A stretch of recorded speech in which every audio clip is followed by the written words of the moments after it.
माझ्या महाराष्ट्रामधल्या प्रत्येक तरुणीला जिथे राहतोय तिथे रोजगार मिळाला पाहिजे.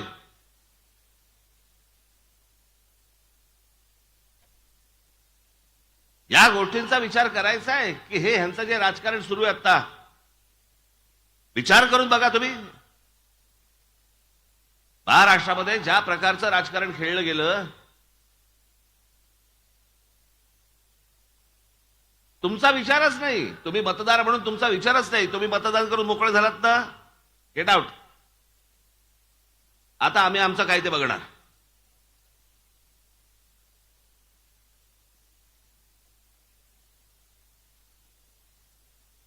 म्हणजे मतदारांनी हा पक्ष नको किंवा हा उमेदवार नको म्हणून या उमेदवारावरती बटण दाबलं आणि हा उमेदवार निकालानंतर पैसे घेऊन यांच्याबरोबर गेला. अरे मग त्याच्या आधी तुम्ही हेच बटन दाबलं असतं ना. जर ह्याला इथेच जायचं होतं पैसे घेऊन, हे पैसे घेऊन ज्या वेळेला अशा प्रकारचं स्थलांतर दुसऱ्या पक्षामध्ये ज्याला करतात, एक पक्षाच्या पक्ष उठून ज्यांच्या विरोधात निवडणुका लढवल्या त्यांच्याबरोबर जाऊन बसतो, हा तुमच्या मताचा अपमान नाहीये?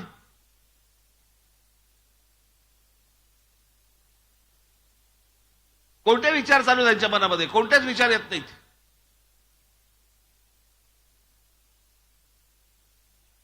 जाहीरनाम्यामध्ये काय टाकतात तर म्हणे छत्रपती शिवाजी महाराजांची जिल्ह्या जिल्ह्यात मंदिरं बांधणार. काय डोकं आहे बघा यांचं. इथे मुलं शिक्षणापासून वंचित आहेत.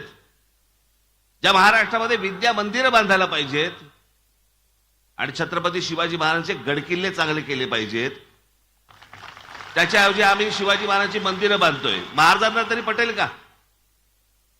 महाराजांना तरी आवडेल का ही गोष्ट? हे यांचं डोकं. तुमच्याकडे बघण्याचा दृष्टिकोन, महाराष्ट्राकडे बघण्याचा दृष्टिकोन.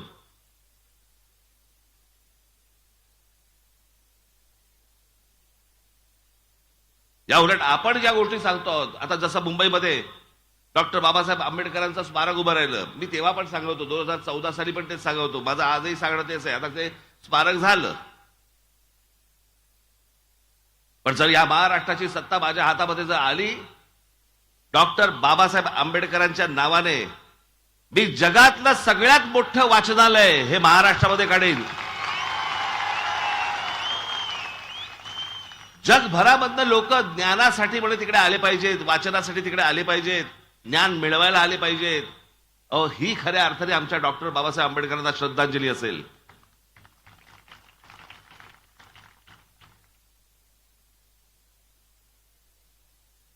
आमच्या महाराष्ट्रामधल्या जास्तीत जास्त मुली या शिकल्या पाहिजेत.